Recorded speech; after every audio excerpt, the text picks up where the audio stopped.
سيدنا ومولانا محمد وعلى سيدنا علي وسيدتنا فاطمة وسيدتنا زينب وسيدنا حسن وسيدنا حسين وعلى آله وصحبه وبارك وسلم. اللهم صل على سيدنا ومولانا محمد صاحب التاج والمعراج والبراق والعلم دافع البلاء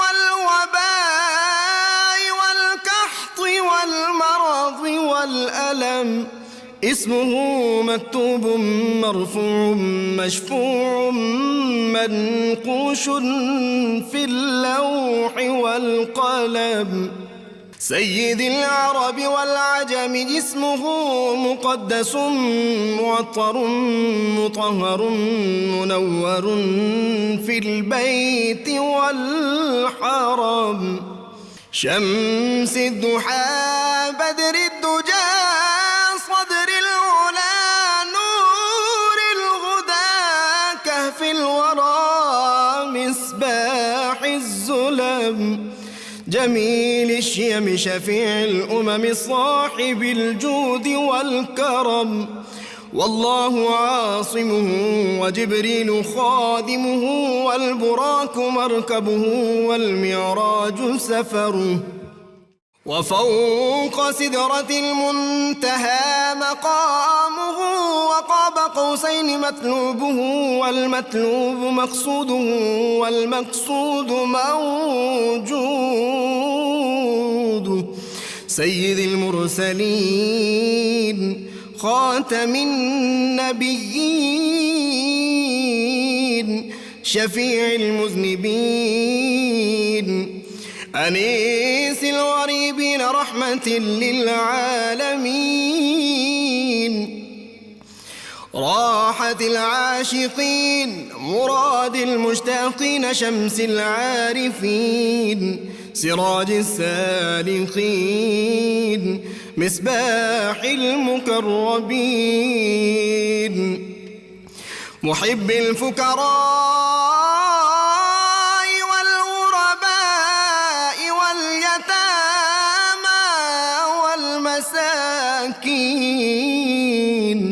سيد الثقلين نبي الحرمين إمام القبلتين وسيلتنا في الدارين صاحب قاب قوسين محبوب رب المشرقين ورب المغربين جد الحسن والحسين